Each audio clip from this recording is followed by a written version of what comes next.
Yeah. Dr. Kelvin Owusu. We're going to be talking about why you need a health plan. Good morning, Doc. Good morning, David. It's good to see you. Good to see you, and happy New Year. Happy New Year. Happy New Year. He's sporting a new haircut. Oh, yeah. You know, it's part of his health plan, you know. Very important. Hygiene, it's part of it, you know. And we love it. Be you happy, look very you know. rested. Yeah. It helps reduce stress. Absolutely. So what have you been up to? Well, I've actually been doing quite a bit. I went around the whole country, all 16 regions on my motorbike. So it was fun. Wow. Yeah. Wow, how was that like? It was amazing. I mean, you get to see a lot of things. Some parts were depressing. I mean, some of the roads are gregarious. I mean, terrible, very frustrating, but it was worth it. I mean, you get a whole different perspective about Ghana. You know, so it was fun. Now you did it on your own. You should join the Heritage Caravan definitely, for the party that comes with it. I mean, that would definitely be less stressful than on the motorbike. Because you're not driving, exactly. You know, or you're riding anything. But we need a health plan, you know, especially at the beginning of a new year. Definitely. You know, what is a health plan actually? Well, I mean, you have a financial plan, right? I mean, you have a target for the year. You want to save a certain amount. You probably want to own your own house or probably move to a bigger space. You know, you probably want to drive a new car. You know, but all those things are actually quite replaceable, right? I mean, if your car breaks down, you can't carry with you. You jump into another car. You know, but what if your body breaks down? You know, how many of us have actually, you know, as part of our New Year resolutions, how many of us have put a health target, a health goal, you know, on paper? I want to be this weight by the end of the year, or I want to be, you know, this much healthier by the end of the year. My blood pressure should be at this target. Do we actually think along those lines? Please, I do. Well, I don't too, because this year I've told myself I'm going to be eating more fruits and vegetables. You know, I'm trying, but you have to support me with prayers. You know, so generally speaking, medical I mean, checkups, all those things. Yeah. It's actually one of the biggest cultural issues we have as a people when it comes to our health is that we think that the hospital or the doctor is only useful when you are sick. But we actually do far more than that. You know, don't put us in a box. You know, it's actually cheaper, you know, to prevent than to try to cure. You know, of course, the challenge is it might cost you a lot more upfront to begin, you know, putting measures in place. You know, for instance, you want to eat fruits, more fruits. That's expensive because I mean, some of the fruits are seasonal. If for instance you want apples, you know, as the year progresses, the price of apple is going to go up. You know, so it's going to be more difficult, you know, to stay on your fruit journey. So it's more. It seems to be more expensive, but wait until you develop hypertension, or worst case, you get cancer.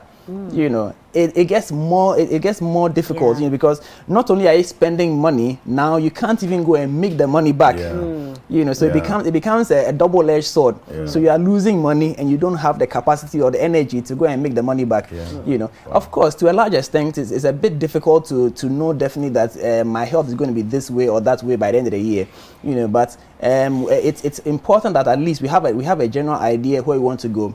You know, hope is not a strategy, and it applies in finance, it applies in family, it applies in your health as well. You cannot hope to be healthy by the end of the year. You know, it's based on your actions that will determine whether you're going to be healthy or not at the end of the year to a large extent. Right. So what goes into a health plan? You know, what do I have to do beyond checkup? Then what? So I mean, I'm happy that you mentioned checkup, because indeed you do need a checkup to begin the whole show, because you need to know where you are. You know, where are you right now? So just, I mean, I'm going to keep comparing it to a financial plan, because it's difficult to sit in your room and draw a financial plan. You need somebody who actually understands finance, somebody who understands money, you know, to take you through a proper plan that will fit your peculiar situation. And so you need a health person to also, you know, help you determine what is good for you. So you need to know where you are now. You also need to know your family history, because I mean, if you come to me, I mean, we are going to discuss family history, because whatever is history has a way of repeating itself. You know, so if it's happened to you before, or it's happened to somebody in your family before, the probability that it will happen to you is much higher than the general population. So let's take cancer. If somebody in your family is a primary relative means your mother, father, or sibling. That's a primary relation. If a primary relation has had a particular cancer before, your risk is much higher than me walking on the street. You know, and so it's important that we take it from there. Say you're a guy and your father suffered from prostate cancer, and the prostate cancer happened at, let's say, 45.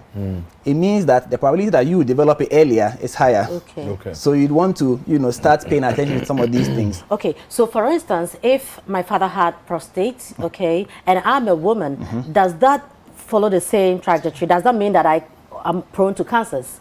Well, not necessarily. I mean, because first of all, women don't have prostate, so that so means you are safe from you prostate. can get. That's what I mentioned. Yes, I know. You open yourself. So some cancers have associations. Okay. So something like breast cancer and ovarian cancer, and there's a third one, cervical cancer. I don't remember the third one, but they sort of have a linkage. So if there's breast cancer in your family, the probability that you can develop the breast cancer or those other two related cancers is high. Okay. Especially if a male relative develops breast cancer, then it means that the genes expression is high in that family. Because breast cancer is not common in males.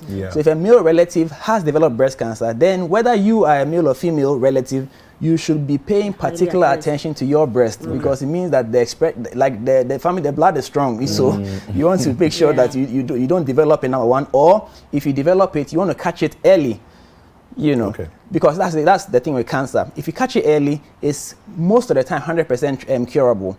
But the later you catch it, the less likely it is that you're going to get it out of your system well enough. And so we want to catch it early. So that's why you need a health plan. So a health plan would for instance start with a checkup, a routine checkup to know your status. So they will check your blood level. They'll do a physical examination, make sure that there's nothing hiding anywhere physically. They might do some investigations to find if there's not anything happening internally as well. And then they'll say, okay, this is where you are. So now 6 months time we may repeat this, or a year's time we may do this.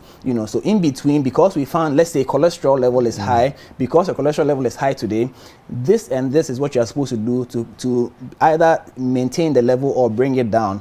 So that then if you are struggling for motivation to continue on your fruit journey, then you go back and take your results and you see that the cholesterol is high. And because you know that if your cholesterol goes high, it can affect your heart. You might get a heart attack. It can even give you a stroke. It can cause problems in your leg. You might end up having an amputation because your blood vessels are blocked.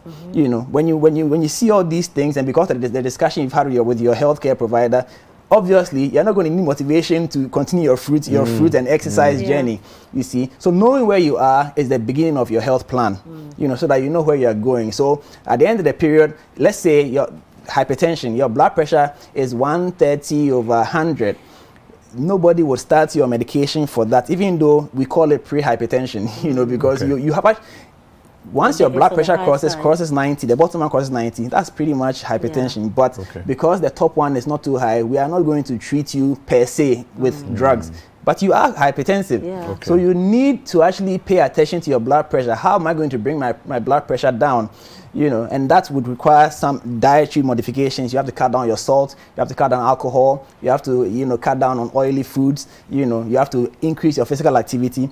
So when you are doing these things, you're not just doing it because they are things you do to stay healthy. No, you are doing it because if you don't do it, the blood pressure will continue to go up, and then you may need medication. And much as medication is good because it's going to keep your blood pressure down, medication also comes with its own side effects. And even remembering to take the medication is another issue altogether. Sometimes you genuinely forget. But when you forget, your body is not going to say that, oh, it's okay to forget. It's going to shoot up. And if it shoots up beyond a certain point, you may be 40, but you could develop a stroke. And this is Ghana. You get a stroke in Ghana, and it's a whole other problem. Because assuming you survive the stroke, but you need rehabilitation because one side of your body is weak, you may need a wheelchair. How are you going to get access to your office? That's the problem. So, you can't go anywhere. Exactly. So we don't even want the stroke to start at all. Transport. It's even non-existent in the first place. So how are you going to get your wheelchair into the trotro? It's not easy. So we don't want the stroke to develop. And to a large extent, a lot of the strokes are caused by hypertension. Diabetes also hiding in a corner there. So if you're able to follow the plan and stay healthier, it can prevent you from developing the stroke. So as much as it depends on you, you have a health plan so that you can actually stay healthy to a large extent, because most of the decisions and your actions are dependent on you. So let's go to the checkup. do you have to walk into the hospital, do a checkup at one time? So maybe beginning of the year, I'm checking everything. Or you probably can maybe break it down, because sometimes you want to go and do a checkup, you don't even know where to start from. Yeah.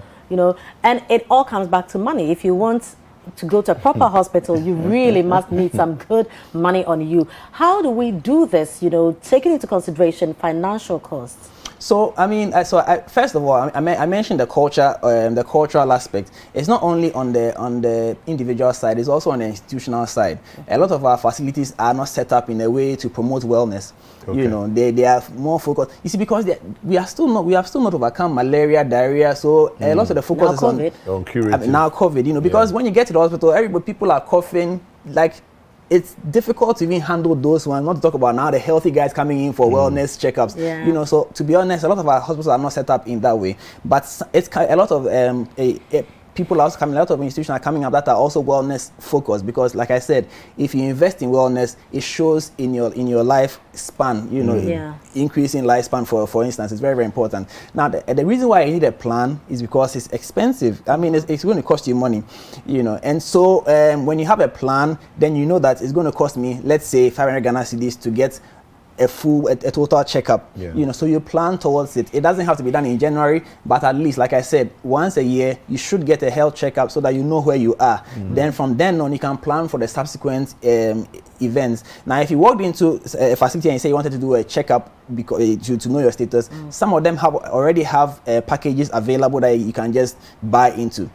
So they will call it a wellness this or whatever package is already available. And you pay some good money for that. Exactly. I mean, but you see, everywhere in the world, health is expensive. Yeah. It's only when we come into our setup that we are trying to make health a social, should I say experiment, because there are changes every day. No, sometimes we understand, but we don't have it, so we try to modify the whole thing. You see, but it also creates the impression that health is cheap. So people don't feel like paying when they actually go to a place where they are now charging them premium. Because if you don't pay for premium, you cannot demand premium service. Yeah. And wellness is as we are talking now, it's kind of a luxury. And so you will actually pay a premium price for that, but you need to understand the benefits they are going to get, because like I said, whatever decision you're going to take, even your weight, people struggle to maintain their weight or to stay in a healthy weight because they don't know the effect that their weight is having on them. If, for instance, you have been doing a wellness checkup for the past 5 years, right? And then you notice that your weight is increasing. Now, if you have the records from 5 years ago, you can actually go and sit down and look through it. You will realize that as your weight has been going up, your blood pressure has also been going up. Okay. Yeah. Okay. And when you see this trend, no one will tell you that you need to cut down your weight, especially if you have a family history of hypertension. You don't need me to come and tell you. You can see for yourself. And this is why wellness checks are very important, because you can see the progression of your deterioration. The beginning of the end. Exactly. So that you don't need me to come and tell you that you need to do something about it. So when you are following a healthy diet, or when you're following a healthier life, when you choose to climb the stairs instead of using the elevator, you yourself know why you are doing it, because you can see the effect right in front of you. So that's why wellness is important for everybody who can afford. Even if you can't afford it, I mean, that's why you must plan towards it. So you know that it's going to cost me 1,000 Ghana. Well, you have a whole year to plan towards it, and then you make it happen, because you know in your state will even help you when you do fall sick. And I mean, that's another discussion. But yes, when you do fall sick, for instance, if you already know that your normal, let's say HB, your blood level, your normal is, let's say 10. You've had it at 10 for the past 10 years.